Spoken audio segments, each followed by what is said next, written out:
Yari ang mga nagapangunang impormasyon sa Panay Balita. Para sa mga headlines, President Bongbong Marcos nagpanguna sa pagpanagtag sang PAFF sa Antique.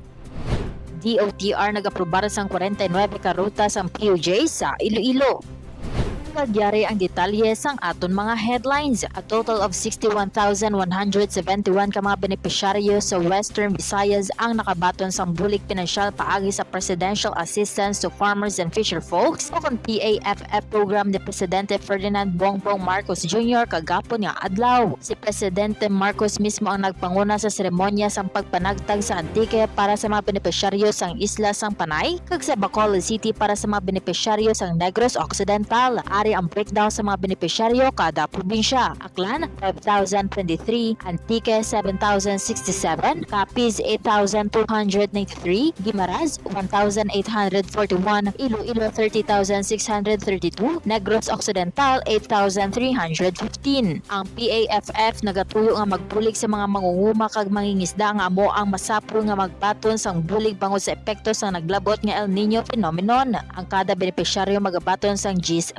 Sa Antique, dugang pa sa pinansyal nga bulig ang Department of Agriculture magahatag man sang farm input sa mga napilian nga mga benepisyaryo. Si Governor Rodora Caldiao sang Antique, nagpasalamat gid kay Presidente sa pagpili sa Antique para sa seremonya sang pagpanagtag. Sa piyak naman nga bahin ng First Lady Liza Araneta Marcos ara man sa Bacolod City kagapon nga adlaw para sa Love for All project, isa ka inisyatibo nga nagatuyo nga maghatag sang esensyal nga serbisyo medikal sa mga vulnerable kag disadvantaged nga mga grupo. Ang proyekto nga laboratorio, konsulta at gamot para sa lahat, isa ka kolaborasyon sa tunga sa mga ahensya sang gobyerno, mga local government units kag private sectors. May mga 1,500 ka mga benepisyaryo nga magabenepisyo sa sininga programa.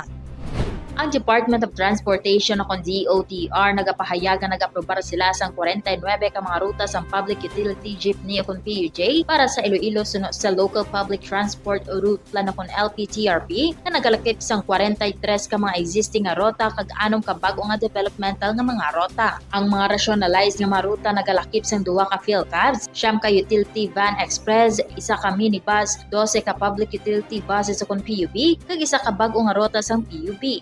Ang Land Transportation, Franchising and Regulatory Board o kung LTFRB magahiwas ang final evaluation antes magpagwa sang Notice of Compliance sa Provincial Government kag pagkatapos sini isa ka ordinansa ang pagpasaron para sa implementasyon. Ang LPTRP nagatuyo nga optimize ang mga ruta, reduce ang mga congestion kag pagpaayo sa serbisyo para sa mga commuters. Sa tunga sang 6 ka probinsya sa Western Visayas, ang Guimaras kag Iloilo lamang ang nakabaton sang aprobado nga LPTRP. Sa amuman nga paagi, 3 lamang sa napulo ka mga syudad nga nagasulat sang ila LTPRP gan pahayag sang DoTr nga aprobado. Ang kada ubos nga approval rate resulta sa mga kahuol sang resubmission sa mga local government units o kung LGUs nga nagakinahanglan sang dugang nga tion para sa mga revision. Sa Iloilo City, temporary measures nga nagapahintulot nga 40% sa mga jeepney halin sa mga purok-purok nga kabanwaanan ang makasulod sa syudad sa peak hours kag 25% sa off-peak hours. Tanan nga mga jeepneys ginasugdan sang holidays kag weekends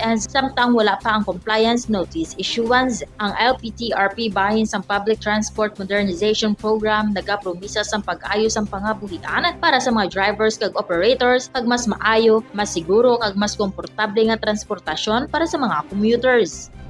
Kagamoyadto ang mga dagko nga balita nga aton natipon. Ini ang inyo ka-PN Mai Ladiao para sa Panay Balita.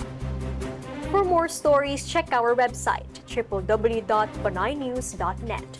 Follow us on Facebook, Instagram, and Twitter, and subscribe to our YouTube channel.